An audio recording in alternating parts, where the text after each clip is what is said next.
Скопје е на врвот во Европа и петти најзагаден град во светот. Позагадени од нашиот главен град вчера беа единствено градовите Лахор во Пакистан, Калкута и Делхи во Индија и Дака во Бангладеш. Истата позиција градот Скопје држи денеска, кога сме единствен европски град во првите 10 светски најзагадени. И покрај сончевиот ден со нешто повисоки температури од вообичаените, бројките од мерните станици повторно се загрижувачко високи, барем на оние мерни станици кои работат. Во Лисиче и Газибаба тие се надвор од употреба веќе подолг период. Директорот на првата детска амбасада во Македонија Медјаши, Драги Змјанат за Алфа вели дека децата имаат право на чист воздух и дека државата мора да преземе нешто да ги заштити. Тој потенцираше дека е потребна гасификација во државата и други мерки кои ќе го поправат квалитетот на воздухот. Државата треба да преземе нешто да ги заштити најранливите децата во Република Македонија.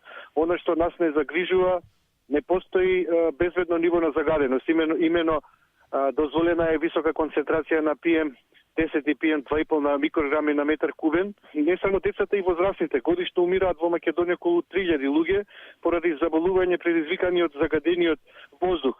Змјанац вели дека се подготвува тужба против Република Македонија поради загадениот воздух, со кој навистина според неговите зборови се доведува во прашање правото на живот.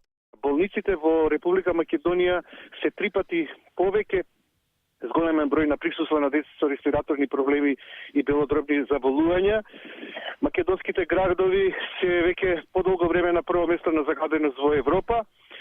Мора да се детектираат главните загадувачи индустријски кои навистина ни го доведуваат правото на живот во прашање. Во Македонија има совршени услови за инвестирање на обновливи извори на енергија. А пред неколку дена екопатролата на Скопје Звук Аларм измери повеќе од 10 пати поголема загаденост во Лисиче, каде мерната станица не работи. Покажува 520 PM2,5, еве го се качува, и 550, 540, 550 PM10. Овде дојдовме затоа што мерната станица на Министерството за животна средина повеќе од 2 месеци не работи. И еве, ова е отров. На ова се умира, ние едва стоиме тука за да ви покажеме што дишете.